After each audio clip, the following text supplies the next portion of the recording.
हजार सालों के इंतजार के बाद होने वाला ये देव कार्य, जहाँ देवी देवताओं की पूजा के साथ संपन्न होता है, एक ऐसा रहस्यमयी कार्य जिसे देखने के लिए अगली पीढ़ी तक इंतजार करना पड़ता है। लगभग 28 वर्षों के लंबे इंतजार के बाद क्लौरनाग देवता की इस पावन स्थली पर एक बार फिर गूंज उठी आस्था की आवाज। एक ऐसा आयोजन जो हर साल नहीं होता, एक ऐसी देव परंपरा जिसके दर्शन करने के लिए कभी कभी पूरी एक पीढ़ी को इंतजार करना पड़ता है। इस परंपरा का नाम है शात महायज्ञ। लेकिन यह सिर्फ एक धार्मिक आयोजन नहीं है, इसके पीछे सदियों से चले आ रही मान्यता है, देव यात्रा है, पवित्र स्थान की परंपरा है और एक ऐसी आध्यात्मिक यात्रा है जिसमें देवी देवता अपने श्रद्धालुओं के साथ केदारनाथ धाम की ओर प्रस्थान करते हैं। जब ये पवित्र यात्रा पूरी होकर देवता अपने धाम से वापस लौटते हैं, तब शुभ मुहूर्त में संपन्न होता है शात महायज्ञ, यानी एक ऐसी परंपरा जिसका इंतज़ार वर्षों तक किया जाता है, जिसका साक्षी बनाना अपने आप में एक दुर्लभ अवसर माना जाता है। 10 मई दोपहर 12 बजे देवता महाराज अपने पावन स्थान के लिए प्रस्थान करते हैं। 11 मई को क्लौरनाग देवता श्री केदारनाथ धाम की ओर प्रस्थान करते हैं। यहाँ का पहला पड़ाव बनता है जय ईश्वरी माँ देवी माता धनया का पावन स्थान, जहाँ परंपरा के अनुसार देवता महाराज श्रद्धापूर्वक स्वागत और पूजन किया जाता है। इसके बाद यात्रा आगे बढ़ती है और पहुँचती है जय ईश्वरी देवी माता धरेज के स्थान पर। यहीं यह रात्रि विश्राम की व्यवस्था की जाती है। एक तरफ पहाड़ों की शांत वादियाँ, तो दूसरी तरफ देव परंपरा की गूंज और बीच में श्रद्धालुओं की अटूट आस्था। यही वो यात्रा है जो केवल एक स्थान से दूसरे स्थान तक जाने का सफ़र नहीं, यह उस परंपरा का हिस्सा है जो पीढ़ियों से चली आ रही है। लेकिन असली सवाल अभी बाकी है, आखिर इस लंबी यात्रा का अंतिम उद्देश्य क्या है? क्या देवी देवता के पवित्र स्नान को इतना विशेष माना क्यों जाता है? और केदारनाथ धाम से वापस लौटने के बाद क्या महत्वपूर्ण प्रक्रिया शुरू होती है, जिसका इंतज़ार लगभग 3 दशकों तक किया जाता है? आगे की कहानी यहीं से और भी रहस्यमयी होने वाली है। केदारनाथ की उसी पवित्र यात्रा में देवता महाराज के साथ श्रद्धालुओं का एक दल भी आगे बढ़ रहा था। कुछ पड़ाव के बाद अधिकांश श्रद्धालु अपने घर वापस लौट गए, लेकिन यात्रा का मुख्य दल देवता महाराज के साथ अपने रथों पर आगे बढ़ रहा था।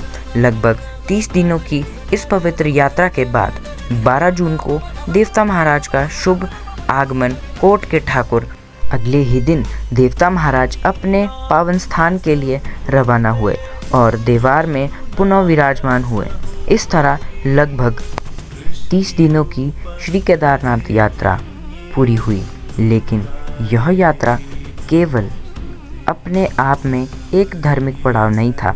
इसके बाद शुरू होने वाला था उस आयोजन का अगला और सबसे महत्वपूर्ण अध्याय, शात महायज्ञ, जिसका इंतज़ार वर्षों से किया जा रहा था। 5 जुलाई 2026 यही वो दिन था जब शात महायज्ञ का विधिवत शुभारंभ हुआ। वैदिक और पारंपरिक धार्मिक अनुष्ठानों का कर्म शुरू हुआ और अगले दिन 6 जुलाई को वैदिक रीति रिवाजों के अनुसार कलश स्थापना संपन्न हुई। लेकिन श्रद्धालुओं की निगाहें अब टिकी थी 7 जुलाई पर। यह वो दिन था जब देवता और सभी देवी देवताओं का आगमन होता है। 7 जुलाई की शाम धीरे धीरे सूर्य ढलने लगा और क्लौरनाग देवता ग्राम की ये पावन स्थली एक असाधारण दृश्य की साक्षी बनने लगी। चारों दिशाओं से अपने अपने कारदारों के साथ देवी देवताओं का आगमन शुरू हुआ। जय ईश्वरी माता धरेज और सोगु देवता महाराज के साथ अनेक देवी देवता एक एक करके अपनी पावन उपस्थिति दर्ज करने लगे। श्रद्धालुओं के लिए ये अवसर देवताओं के आगमन का क्षण नहीं था, ये वर्षों से चली आ रही आस्था का एक जीवित रूपक था। चारों इष्ट एक ही स्थान पर शाम के लगभग 7 बजे सभी देवी देवता मंदिर परिसर में एकत्रित हुए और फिर रात लगभग 8:30 बजे पारंपरिक रीति रिवाजों के अनुसार देवी देवताओं के विधिवत स्वागत की प्रक्रिया शुरू हुई।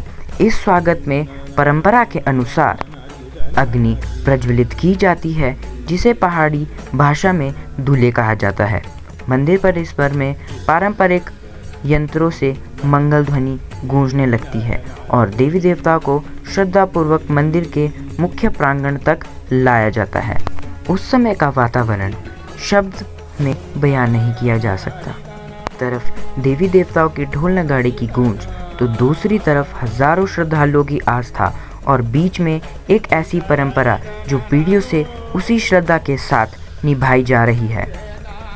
चारों दिशाओं से आए देवी देवता एक ही पवित्र स्थान पर एक साथ, यही वो दृश्य था जिसका इंतजार श्रद्धालुओं वर्षों से करते आए थे। पूजन के बाद शांत महायज्ञ का पवित्र भोग श्रद्धालुओं में वितरित किया गया और इस ऐतिहासिक अवसर पर लगभग 10,000 श्रद्धालुओं ने अपनी उपस्थिति दर्ज करवाई।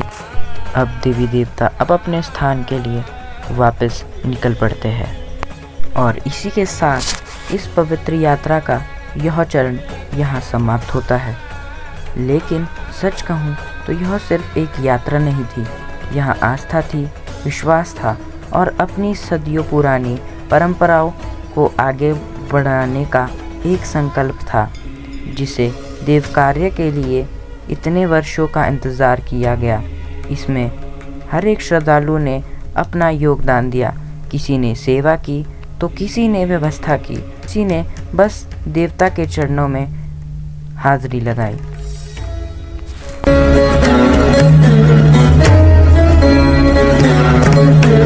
शिव शिव शिव शिव शिव शिव शिव शिव अनंत शिव योगी महादेव योगी महादेव अनंत शिव।